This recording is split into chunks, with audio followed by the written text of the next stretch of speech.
Hi guys, welcome back to another episode of Resin Art at Heather's Treasures. I am mixing up my pigments with just a little bit of resin, and then I'll add more resin. I am using liquid diamonds. It's a 2-to-1 ratio, and I'm going to do yellow and purple. I'm going to do this one in autumn gold. These are Heather Glen from Color Cottage and Dandelion Yellow, also from Color Cottage. I don't know how much I'm going to need. Hopefully that's not too much. I'd rather just mix up a little more than have too much. Isn't that pretty? Woohoo! And I'm not a purple person, but this Heather Glen is gorgeous. Oh, well, all her colors are gorgeous. I don't know why I say that. I just had one little scoop on the end of the popsicle stick. You don't want it real opaque, if you know what I mean. I want just some opaqueness. We'll see how it turns out. Let's let these sit and we will mix up the gold fever. No, that's blushing pink. Oh, here it is. Not gold fever, autumn gold. It's a deeper gold. I'm going to put a big hunk on. This is probably about 2.5 times of what I put in the other one. Other two.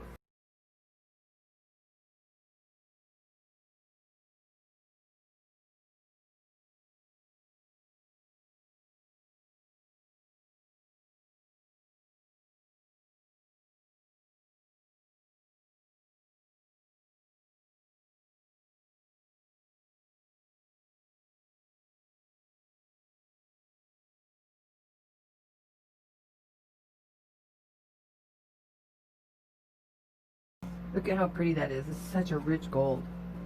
Gorgeous. I love your comments. You guys have been such a wonderful blessing to me. I can't tell you how I appreciate hearing all of your good comments. You guys have made my channel what it is so far, and I can only look forward to even better things in the future. So, yeah, from the bottom of my heart, thank you so much. I am just truly blessed. I don't know if you can see this or not, but I've got some air trapped in here. I'm going to try to work that out. I'm using a porcupine quill.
This shell mold takes a lot of resin.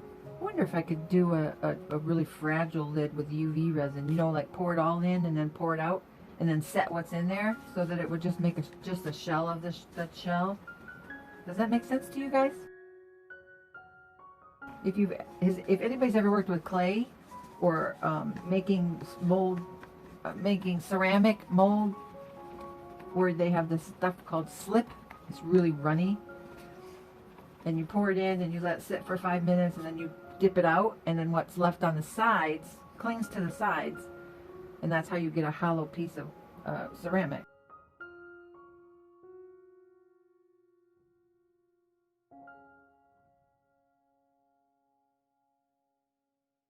Now we get out the bubbles, because I see bubbles trapped all over in there.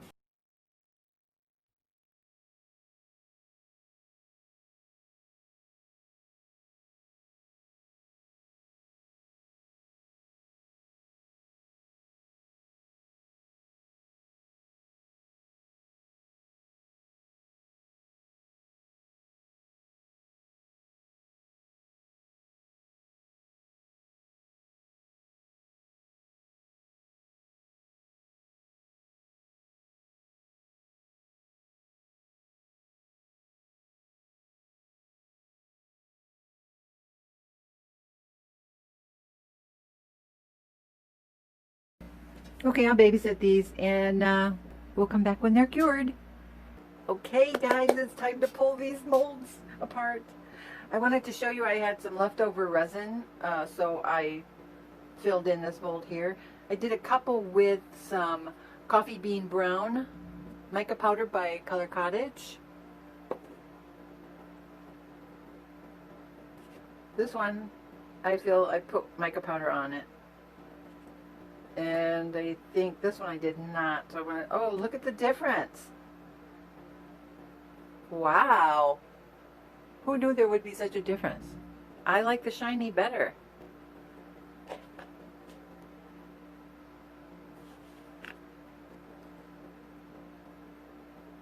Yeah, I like the shiny.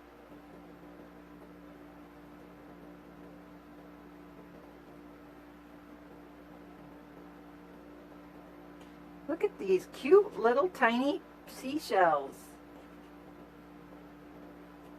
I think they're adorable. But I like the shiny better.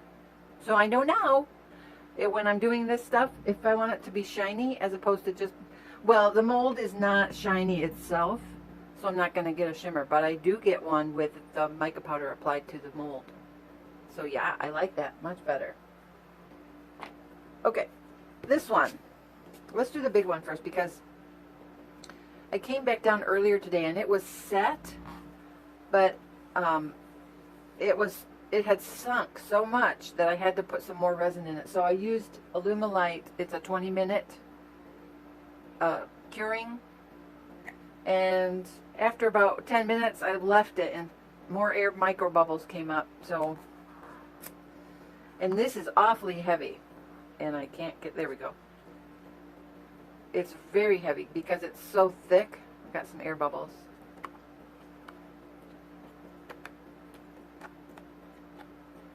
So I'm thinking, I don't know, maybe I want to do this one, the top half with UV resin. Oh, that's kind of pretty.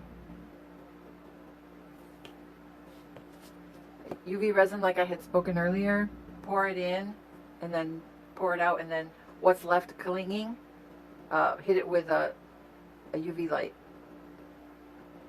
I don't think I have enough UV resin to do that though, so that'll have to wait. But in the meantime, we'll see what this looks like put together. Oh wow, lots of air bubbles. Look at that. It did not do a good enough job on this one.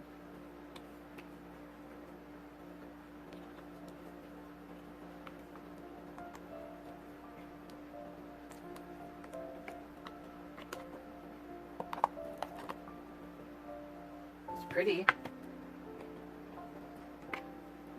Look, I figured out how to put it back. Well, it took me about 3-4 tries. Fits together nicely.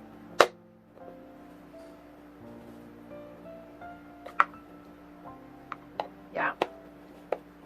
Very cute, but very heavy like this because it's so thick.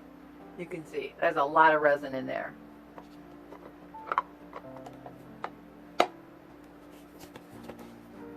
Let's do the purple heart.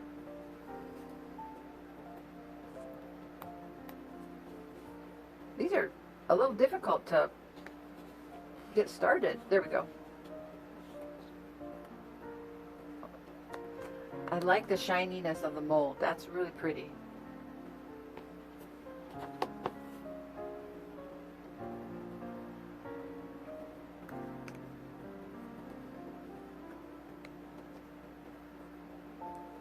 Look, it looks like a phoenix. There's a little phoenix flying there. My imagination, right?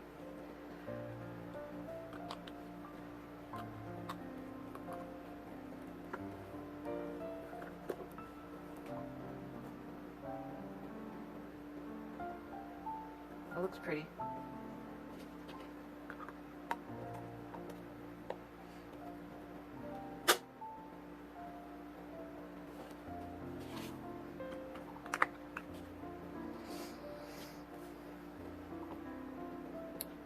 And our pretty yellow flower.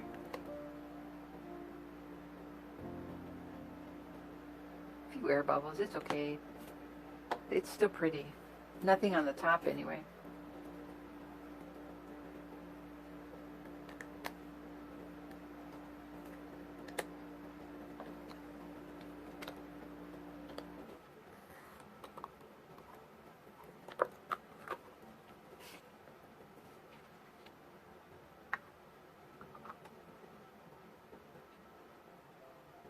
Very pretty.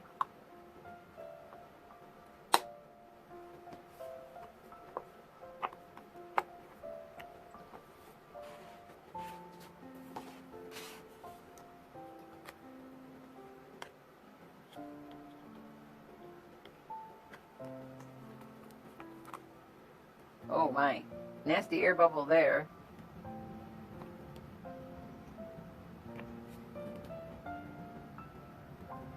I love this color. It's like an antique gold.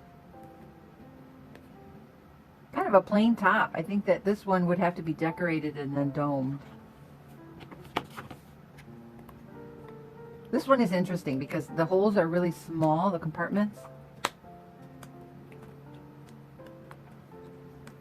I don't even think a ring would fit in these.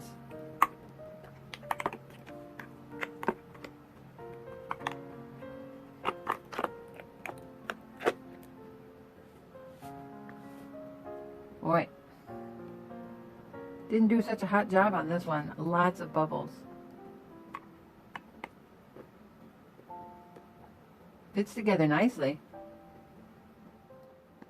I'll put these on Instagram for sale. Put a discount on the ones that have bubbles on them. So keep an eye out for that. Be sure to follow me on Instagram. Facebook too. I'll put it on Facebook for sale. These are so adorable. I really appreciate whoever sent me these molds. That was just such a wonderful gift. Anyway, in the future, look for more videos on using these and coming up with different ways to decorate.